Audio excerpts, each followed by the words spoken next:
시청자 여러분 안녕하십니까? BOA 뉴스투데이 시작합니다. 미국 의회 중국위원회가 지난 1년간의 조사 및 활동을 기술한 보고서를 통해 중국 내 탈북민 문제와 관련된 심각한 인권 침해의 우려를 표했습니다. 특히 탈북민 보호를 위한 5가지 구체적 조치를 의회와 행정부에 제안했습니다.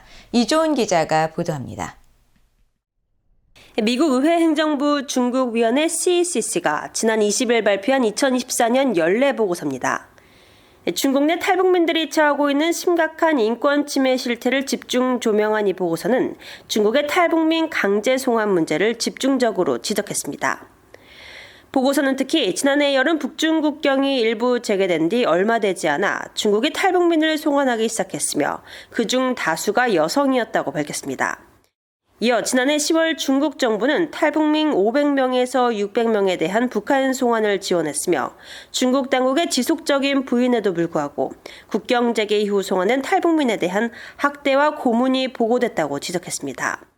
보고서는 또 언론 보도를 인용해 지난해 10월 송환된 탈북 난민 여성 7명이 북한 내 두 구금시설에서 심각한 인권 침해로 사망했으며 최소 1명은 자살한 것으로 전해졌다고 밝혔습니다.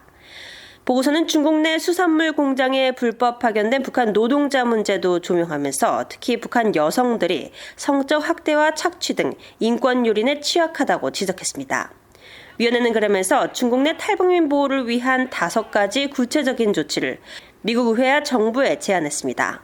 먼저 의회에는 북한 인권법 재승인 법안을 통과시킬 것을 촉구하고 정부에는 중국에 거주하며 일하는 탈북민들의 취약한 처지와 관련한 유엔 난민기구와 유엔 인권 최고대표 사무소에 보고서를 요청할 것을 주문했습니다. 또 북한 노동자를 고용한 중국 기업의 해산물 등에 대한 미국 수입 차단과 북한 노동자들이 중국에서 벌어들이는 외환 규모 등에 대한 정보를 국가정보국장이 보고하도록 했습니다. 이어 미국 정부가 지원하는 대북 방송도 확대할 것을 권고했습니다. 의회 정부 중국위원회 공동의장인 공화당 소속의 크리스 스미스 하원 의원은 지난 2월 중국 인권 관련 청문회를 통해서도 중국 내 탈북민 강제 북송 문제를 지적했습니다. There's not enough being done to raise it. We've raised it repeatedly here in the Commission, and I have done with so many, but including with UNHCR. But there needs to be a resolution there. Those people. 중국 위원회는 315쪽 분량의 이번 보고서를 통해 북한을 비롯해 신장지구, 티베트, 홍콩에서의 조직적인 탄압과 강제노동, 생체 감시 등 중국의 광범위한 인권 유린 사례를 강조하면서 이에 대한 미국과 국제사회의 적극적인 대응을 촉구했습니다. 의회 정부 중국위원회는 2000년 미국 의회가 중국 내 인권 실태와 법치주의의 발전을 감시하기 위해 설립한 기구로 매년 중국 내 인권과 법치 실태에 관한 보고서를 대통령과 의회에 제출합니다. BOA 뉴스 이존입니다. 라샤드 후세인 미국 국무부 국제종교자유대사가 최춘길, 김정욱, 김국기 등 선교사 3명을 비롯해 한국인 6명이 북한에 부당하게 구금된 채 성탄절을 보내게 됐다면서 북한의 종교 탄압을 지적했습니다. 후세인 대사는 성탄절 전날인 24일 사회관계망 서비스 X를 통해 북한에서는 성경을 소지하거나 신앙생활을 하다 적발된 기독교인들이 구금되고 처형된 사례가 문서화돼 있다면서 북한 정권의 종교 탄압 실태를 지적했습니다. 한국 정부에 따르면 현재 북한에 억류된 한국인은 김국기 목사와 김춘길, 김정욱 선교사를 비롯해 탈북민 출신의 고현철, 김원호, 함진우 씨 등 6명이며 김국기 목사와 최춘길 선교사는 북한 신의주 접경지인 중국 단둥에서 탈북민을 위한 구호 및 선교 활동을 펼치다가 2014년 10월과 12월 각각 북한에 체포돼 2015년 6월 무기 노동 교화형을 선고받았습니다. 김정욱 선교사는 2013년 10월 선교 활동을 목적으로 미립북했다가 북한 당국에 억류돼 아직 가족의 품으로 돌아오지 못하고 있는데 북한 당국은 이들의 행방과 생사를 확인해주지 않고 있습니다. 일본에서 발생한 대규모 비트코인 도난 사건이 북한 해커 집단의 소행으로 밝혀졌습니다. 미국과 일본의 수사당국은 북한의 이 같은 사이버 범죄 활동을 근절할 것이라고 강조했습니다. 김영교 기자가 보도합니다. 미국의 연방수사국 FBI와 국방부 사이버 범죄센터, 그리고 일본 경찰청은 지난 5월 일본 가상화폐 거래소 DMM에서 발생한 미화 3억 800만 달러 상당의 가상화폐 도난 사건이 북한 해커들의 소행이라고 밝혔습니다. FBI는 23일 보도자료를 통해 이번 도난 사건은 제이드 슬릿 UNC 4899와 슬로우피시스로도 추적되는 트레이터의 위협 활동과 연관돼 있다고 설명했습니다. 트레이터는 북한 정찰총국 산하 해커 조직인 라자루스의 일부로 2022년 4월부터 활동한 것으로 알려졌습니다. FBI에 따르면 이번 사건은 지난 3월 말 북한의 사이버 행위자가 미국의 최대 구직 전문 사회 연결망 서비스인 링크드인의 채용 담당자를 사칭해 DMM에서 가상화폐 지갑을 관리하는 직원에게 접근하면서 시작됐습니다. 이어 해당 직원에게 채용 전 시험이라며 악성 코드가 담긴 인터넷 주소를 보내 접속하게 한 뒤 이를 통해 지난 5월 말 직원이 사용하는 컴퓨터에서 관련 정보를 빼내 가상화폐를 유출했습니다. 탈취 금액은 4,502 비트코인, 미화 3억 800만 달러 상당입니다. FBI는 FBI와 일본 경찰청, 미국 정부 및 국제 파트너들은 사이버 범죄와 가상화폐 절도 등 불법 활동을 통해 정권의 수익을 창출하는 북한의 행태를 지속적으로 폭로하고 이에 맞서 싸울 것이라고 밝혔습니다.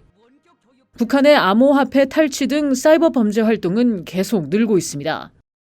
미국 암호화폐 분석회사 체이널리시스가 지난 19일 발표한 연례 보고서에 따르면 올해 북한 연계 해커들이 탈취한 암호화폐 규모는 13억 4천만 달러로 역대 최대인 것으로 나타났습니다. 전년의 6억 6천만 달러와 비교해 2배 이상 증가한 수치입니다. 또한 올해 북한 해커들이 탈취한 암호화폐 규모는 전체 피해 금액 22억 달러 가운데 61%를 차지합니다.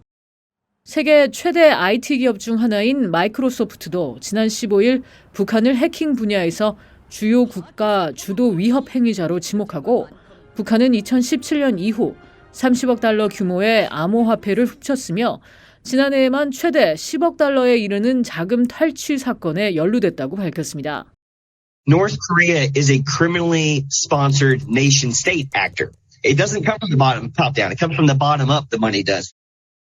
바나트 수석 분석가는 그러면서 이 같은 목표에 따라 북한의 사이버 행위자들은 제재를 회피하고 수익을 더 많이 얻을 수 있는 다양한 방법과 기술들을 모방할 것이라고 분석했습니다. VOA 뉴스 김현교입니다. 올해 북한의 주요 석탄 항구에 입항한 선박이 예년에 비해 크게 늘어난 것으로 집계됐습니다. 특히 올해는 북한 석탄을 실은 선박이 한국과 캄보디아 등에서 억류됐는데 실제로 이들 석탄이 선적된 항구는 매우 분주하게 돌아가고 있었습니다. 함지아 기자가 보도합니다. 북한 남포의 석탄 취급 항구를 촬영한 24일자 플래닛랩스의 위성사진입니다. 길이가 각각 150m와 135m인 대형 선박 두 척이 정박한 모습이 포착됐는데 이들 선박 바로 앞 부두에는 검은색 물체, 즉 석탄을 볼 수 있습니다. 또 이 중 한 척의 적재함 속에는 석탄이 가득합니다. 북한은 2017년 유엔 안보리가 채택한 결의 2371호에 따라 석탄 등 어떤 광물도 수출할 수 없지만 북한 최대 석탄 취급 항구인 이곳에서 대형 선박 두 척이 석탄 작업을 하는 장면이 포착된 것입니다.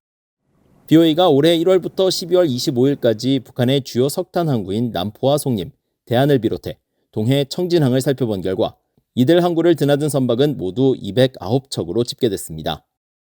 구체적으로는 남포가 70척으로 가장 많았으며 청진이 62척으로 그 뒤를 이었습니다. 대안과 송림에선 각각 43척과 34척이 발견됐습니다. 지난해보다 약 1.5배 늘어난 수준으로 올해 북한의 불법 석탄 수출이 크게 증가했음을 알 수 있습니다. 북한의 석탄 수출 증가 정황은 올해 해외에서 포착된 사례를 통해서도 파악됩니다. 앞서 BOA는 캄보디아 법무부 문건을 분석해 지난 2월 캄보디아 정부가 북한산 석탄 12,000톤을 싣고 있던 중국 선적의 항진룬호를 억류했다고 전한 바 있습니다. 또 캄보디아 정부는 올해 5월 26일 팔라우 선적의 CC9호와 이 선박에 실린 북한산 석탄 4,800톤을 적발해 동결 조치했습니다. 지난 3월에는 한국 정부가 북한산 석탄을 실은 선적 미상선박 더이호를 납포한 사례도 있었습니다. 당시 더이호는 억류 전까지 러시아로 향하고 있었는데 북한산 석탄에 대한 원산지 세탁 가능성이 제기됐었습니다. 러시아에서는 지금 엄청난 양의 석탄을 수출을 하고 있습니다. 중국이나 한국, 그다음에 인도까지 러시아산이 지금 수출이 되고 있는데 이 배가 북한에서 나와가지고 러시아로 석탄을 운송하게 됐다는 것은 아마도 제3국으로 가기 위한 환적의 그게 아닌가 생각됩니다. 이처럼 선박을 이용한 북한의 대북 제재 위반 행위가 계속되면서 미국을 비롯한 국제사회는 이에 대한 대응책을 모색하고 있습니다. 미국과 한국, 일본은 지난 17일 싱가포르에서 북한의 불법 해상 활동에 대응하는 심포지엄을 개최해 20여 개국 선박업계 관계자, 정부 관리 등과 북한의 최신 제재 회피 동향 등을 나눴습니다. 유엔 안보리 대북제재위원회 전문가 패널에서 활동했던 닐 바치전 위원은 24일 BOA와의 전화통화에서 러시아와 중국이 협조하지 않는 현재 상태에서는 미국의 세컨더리 제재, 즉 2차 제재를 비롯한 각국의 독자 제재를 해법으로 제시했습니다. BOA 뉴스 함지아입니다. 캐나다가 한반도 인근에 해군 함정을 보내 유엔 안전보장이사회 대북제재 위반 감시 활동을 실시했습니다.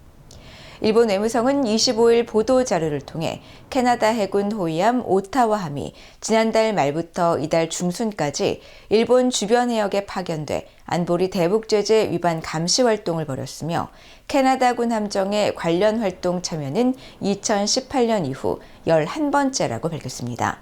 일본 외무성은 이어 오타와함이 유엔 안보리 결의에 따라 금지된 북한 선적 선박들과의 선박 간 환적 등 불법 해상행위 감시 임무를 수행했다고 밝혔습니다.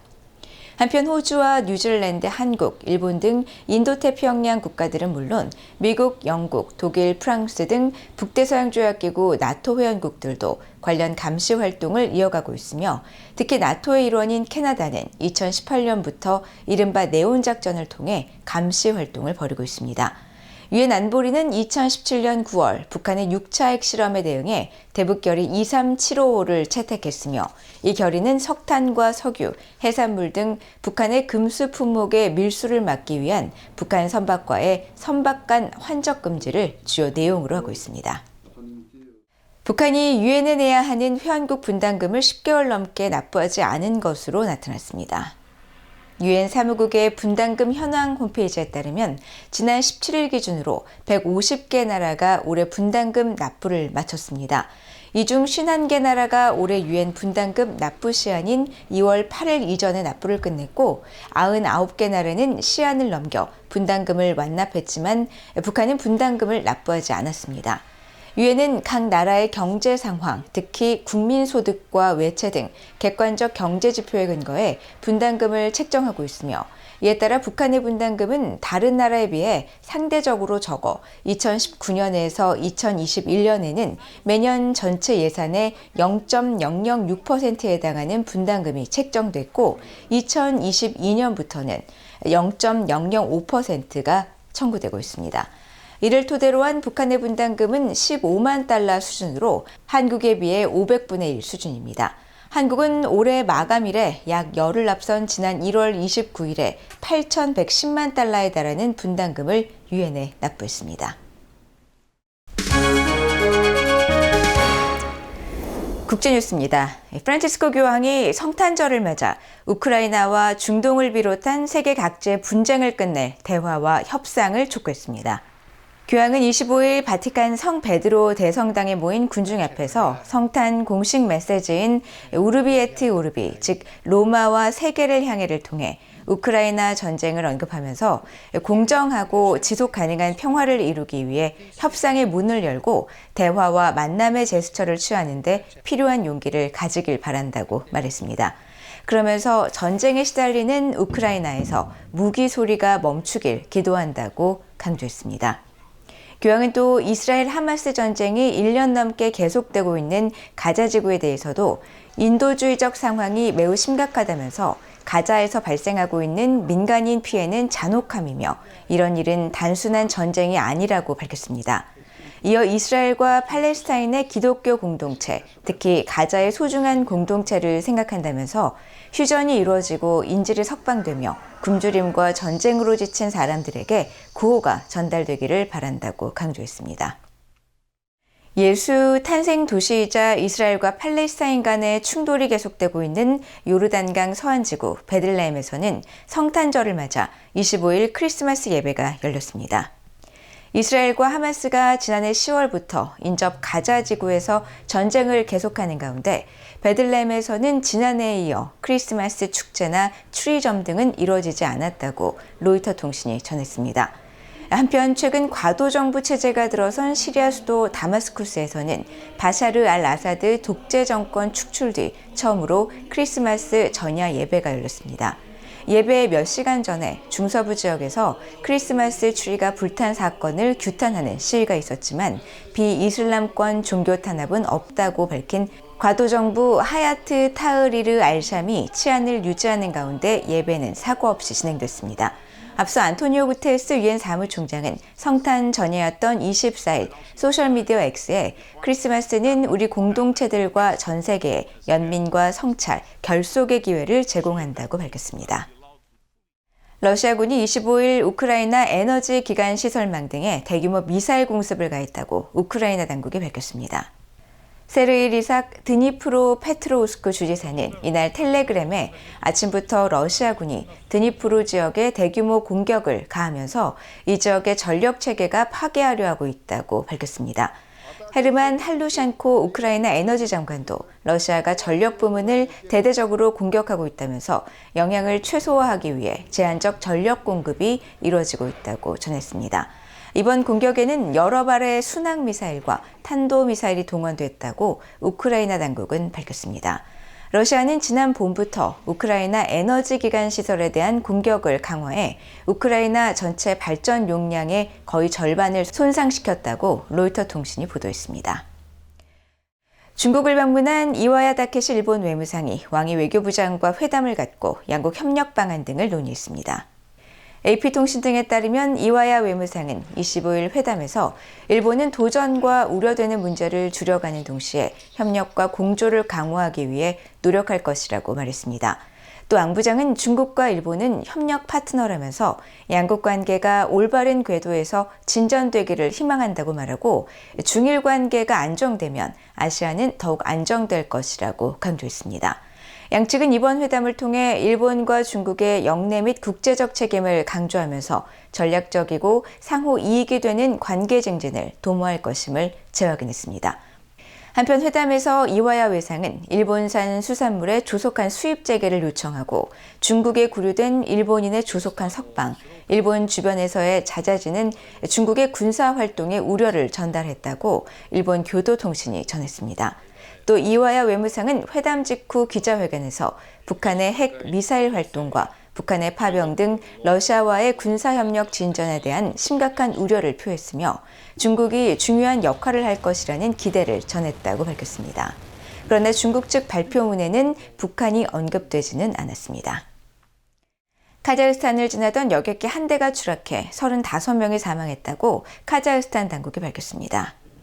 아제르바이잔 수도 바쿠에서 러시아 체첸공화국 그로즈니로 향하던 아제르바이잔 항공 엠브라이르 190여 객기는 25일 카자흐스탄 서부 카스피의 인접 도시 악타우 인근에서 비상 착륙을 시도하던 중 추락했다고 현지 당국을 인용해 로이터 통신이 보도했습니다. 사고 여객기에는 승객 62명과 승무원 5명이 탑승했었고 지금까지 최소 32명이 생존한 것으로 확인됐습니다.